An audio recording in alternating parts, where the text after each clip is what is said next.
ఆంజనేయ, ఈవు త్రిమూర్తులను దాటే శాసనం చెప్తాను. మొట్టమొదట ఈశ్వరుని ఎట్లా దాటవలను.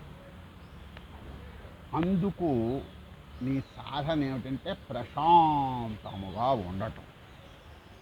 రెండు, ఈ బ్రహ్మదేవుని దాటేది ఎలాగో, ఆ రజోగుణం, అమృతదేవం తమోగుణం. వచ్చే వాటిని సగౌరవంగా అంగీకరించి సహించి ఆనందించటం సమత్వ బుద్ధితో. ఇంకా సత్వగుణం, విష్ణుమూర్తిని దాటేది ఎలా. ఆయనను దాటాలంటే తెల్లవారుజామున పరమేశ్వర కీర్తనము చేయవలను. దీన్ని నాద సమాధి అంటారు. జై శ్రీరామ్.